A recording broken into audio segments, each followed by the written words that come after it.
လွန်လေပြီးသောအခါကကာတိတိုင်းဗာရာဏသီပြည်မှာပြမတက်မင်းကြီးစုဆန်ခဲ့ပါတယ်။ဒီမင်းကြီးမှာမိဖုရားတစ်ပါးရှိနေမိဖုရားကြီးဟာသားတော်နှစ်ပါးကိုခွားမြင်ပြီးနဲ့ရွာဆန်သွားပါတယ်။သားအကြီးကိုမဟင်တမင်းသားသားငယ်ကိုစန္ဒမင်းသားလို့အမည်တွင်ပါတယ်။မင်းကြီးလည်းမိဖုရားမရှိတဲ့နောက်မှာအစင်းအင်္ဂါနဲ့ပြည့်စုံသောမိန်းမတစ်ယောက်ကိုမိဖုရားမြှောက်လိုက်ပါတော့တယ်။ထိုဖုရားအသက်မှာလည်းသားတော်လေးတစ်ပါးဖွားမြင်ခဲ့ပါတယ်။သူ့နာမည်ကိုတော့သူရိယမင်းသားလို့ခေါ်ပါတယ်။မင်းကြီးဟာထိုသူရိယမင်းသားဖွားမြင်ကားစားမှာအလွန်ချစ်လာသဖြင့်မိဖုရားကြီးကိုလိုသောစုကိုတောင်းလော်ဟုမိန့်ကြားလိုက်ပါတယ်။မိဖုရားကြီးကလည်းအရှင်မင်းကြီးကျမလိုသောအခါတောင်းပါမည်ဟုရောက်ထားလိုက်ပါတယ်။သူရိယမင်းသားလေးအရွယ်ရောက်သောအခါမိဖုရားကြီးသည်မင်းကြီးနားသို့ကပ်သည်အရှင်မင်းကြီးသူရိယမင်းသားဖွားမြင်ကားစားကကျမကိုလိုသောစုကိုတောင်းပါဟုမိန့်ခဲ့ပါတယ်။ယခုအခါသားတော်လေးအရွယ်ရောက်ပါသည်မင်းအဖေကိုပေးပါဟုတောင်းလိုက်ပါတယ်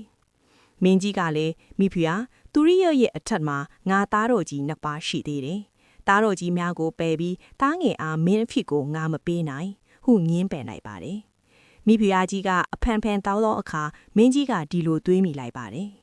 ဒီမိဖုရားဟာတနေ့ငါရဲ့သားကြီးများကိုမကောင်းကြံကဘေးရန်ကျုလိုက်မည်ဟုစိုးရင်ကသားကြီးများကိုခေါ်ပြီးချစ်သားတို့ငါဒီသူရိယာမင်းသားဖွားမြင်ကားစမိဖုရားအားလိုရာစုကိုတောင်းဟုပြောဆိုခဲ့မိတယ်။ယခုအခါမိဖုရားသည်သူရိယာမင်းသားကိုမင်းမြောက်ရန်အဖန်ဖန်တောင်းနေတယ်။သားကြီးများကိုပယ်ပြီးငါမပေးလို့ဒါပေမဲ့မိမတို့မိသည်ယုံမာ၏ကောက်ကျစ်ဆင်းလဲတော်သဘောရှိတယ်။ဒီမိဖုရားဟာတင်တို့ကိုမကောင်းကြံပြီးဘေးရန်ပြုနိုင်တယ်။ဒါကြောင့်သားတော်တို့ဝေးရာကိုသွားပြီးရှောင်သိမ်းနေကြပြီတော့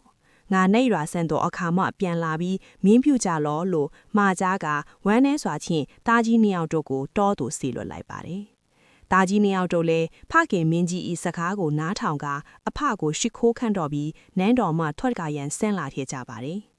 သူရိယမင်းသားကအကိုထစ်သူမင်းသားနှစ်ယောက်ထွက်သွားတာကိုမြင်သောအခါလိုက်မေးသောအခါအကြောင်းစုံတိသွားသဖြင့်ငါလဲမနေလို့အကိုကြီးတို့နှင့်အတူလိုက်မိဟုဆိုကမင်းသားကြီးတို့နှင့်အတူဟိမဝန္ဒတော်သို့လိုက်သွားပါတော့တယ်။ဟိမဝန္ဒတော်သို့ရောက်သောအခါမင်းသား၃ယောက်တို့ဟာမောပန်းလာသဖြင့်တစ်ပင်ကြီးတစ်ပင်အောင်မှနားနေကြပါတယ်။ထိုအခါရေတာလွန်သဖြင့်နောင်တော်ကြီးမဟိန်သက်မင်းသားကသူရိယမင်းသားကိုညီလေသူရိယငါတို့မောပန်းလာတဲ့ရေတောက်ရအောင်ရေခက်ချီဟုစေခိုင်းသဖြင့်သူရိယာမင်းသားလည်းအနည်းရှိရေအိုင်ကိုရေခတ်ဖို့သွားလိုက်ပါ၏ထိုရေအိုင်ဟာနတ်ဘလူးတကောင်စောင့်တော်ရေအိုင်ထင်နေပါ၏ထိုနတ်ဘလူးကြီးကိုဝေသူဝဲနတ်မင်းကြီးကတင်သည်ရေအိုင်ဖင်းတို့ဆင်းသက်သောသူများတွင်ဒေဝဓမ္မတရားကိုမသိသောသူများကိုစားနိုင်သည်ဟုဆိုကာအပိုင်စားပေးထားပါသည်ဘလူးကြီးဟာရေအိုင်တို့ဆင်းသက်သောသူများတွင်ဒေဝဓမ္မတရားကိုမသိသောသူများကိုစားမြဲပါတယ်။သူရိယာမင်းသားလေးရေအိုင်တို့ရောက်လျင်မဆူးစားမစင်ခြင်းပေရေခက်တရန်ဆင်းသက်လိုက်ပါတယ်။ထိုအခါရေအိုင်ဆောင်ခစ်တဲ့ဘလူးကြီးပေါ်လာပြီးအတင်လူသားတင်သည်ဒေဝဓမ္မတရားကိုသိသလားဟုမေးလိုက်ပါတယ်။သူရိယာမင်းသားကဒေဝဓမ္မတရားဆိုတာနေနှင့်လနှစ်ပါးလို့ဖြစ်တယ်ဟုဖြေလိုက်တော့အခါဘလူးကတင်ကဒေဝဓမ္မတရားကိုမသိဟုဆိုကမိမိဗိမာန်မှစားသုံးရန်ချုပ်ထားလိုက်ပါတယ်။မဟိန်ထမင်းသားလည်းသူရိယာမင်းသားရေခက်သွားခြင်းဟာကြာလွန်းလာသဖြင့်ညီတော်စန္ဒမင်းသားကိုထပ်ပြီးလွတ်ပြန်ပါတယ်။စန္ဒမင်းသားလည်းရေအိုင်သို့ရောက်တော့အခါရေအိုင်ဆောင်ဘလူးကြီးပေါ်လာပြီးအတင်လူသားတင်သည်ဒေဝဓမ္မတရားကိုသိသလားဟုမေးလိုက်ပြန်ပါတယ်။စန္ဒမင်းသားကဒေဝဓမ္မတရားဆိုတာအရက်လေးမျက်နှာဖြစ်တယ်ဟုဖြေလိုက်လျင်သူရိယာမင်းသားနဲ့အတူဖမ်းထားလိုက်ပါတယ်။မဟိန်ထမင်းသားလည်း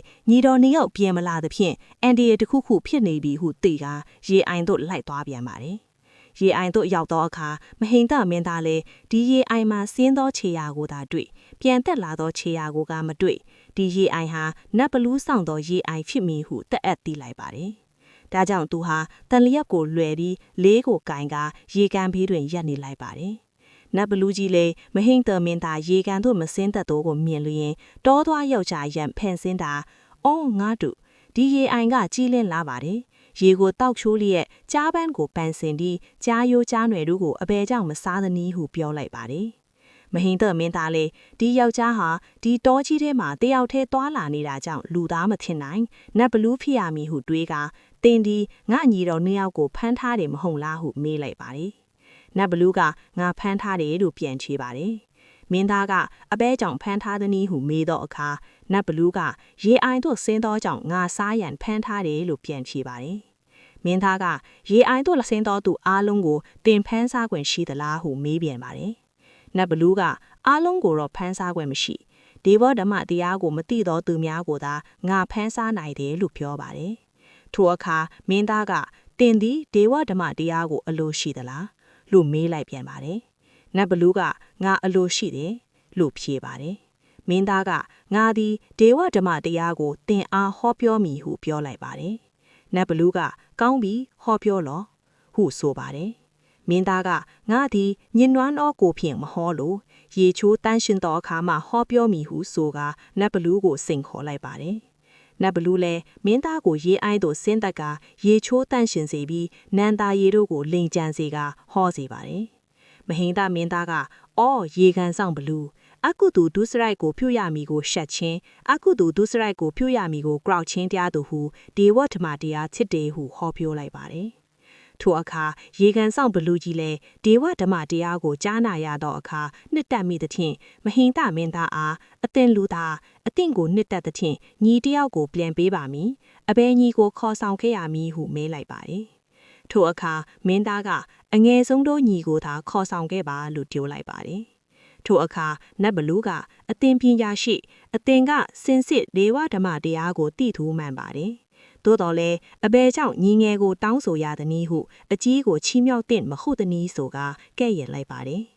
ထိုအခါမင်းသားကအော်ရေကန်ဆောင်ဘလူးငါသည်ညီငယ်ကိုတောင်းဆိုရခြင်းဟာညီငယ်ဤမိခင်သည်ညီငယ်အထွတ်မင်းအထစ်ကိုအဖန်ထန်တောင်းထားခြင်းကြောင့်ငါတို့ဖခင်ကြီးကမပေးလို့သဖြင့်ငါတို့သားကြီးနှစ်ယောက်ကိုဘေးရန်ကန်းသွားအောင်တောသို့သွားစေတာညီငယ်ပါလာခဲ့ရခြင်းဖြစ်တယ်။ဒါကြောင့်ညီငယ်ကိုဘလူးစားခဲ့သည်ဟုပြောလျင်လူတို့ဟာယုံကြည်ကမဟုတ်နိုင်။ငါတို့နှစ်ယောက်ဟာမင်းအထစ်ကိုလိုလာ၍ညီငယ်ကိုတတ်ခဲ့ကြသည်ဟုထင်ကြလိမ့်မယ်။ဒါကြောင့်ညီငယ်ကိုတောင်းဆိုရခြင်းဖြစ်တယ်လို့ပြောလိုက်ပါတယ်။ထိုအခါနတ်ဘလူးလည်းမဟိန္ဒမင်းသားအားအတိုင်းထက်အလွန်ချစ်ခင်ကြီးညိုကညီတို့နှစ်ယောက်ကိုပြန်လွတ်ပေးလိုက်ပါတယ်။နတ်ဘလူးလည်းမဟိန္ဒမင်းသားဆုံးမသောအတိုင်းအကုသူဒုစရိုက်ကိုလည်းထိုနေ့မှစ၍ရှောင်ကျဉ်လိုက်ပါတယ်။တနေ့မှာသူတို့လည်းဖခင်မင်းကြီးနဲ့ရွာဆန်သွားပါတော့တယ်။ထိုအကြောင်းကိုမင်းသား၃ယောက်သိသောအခါတိုင်းပြည်သို့ပြန်၍တရားသဖြင့်မင်းဖြူကညီတော်စန္ဒမင်းသားအားအင်ရှိမေအရာသူရိယာမင်းသားအားစစ်သူကြီးအရာကိုပေးလိုက်ပါတော့တယ်။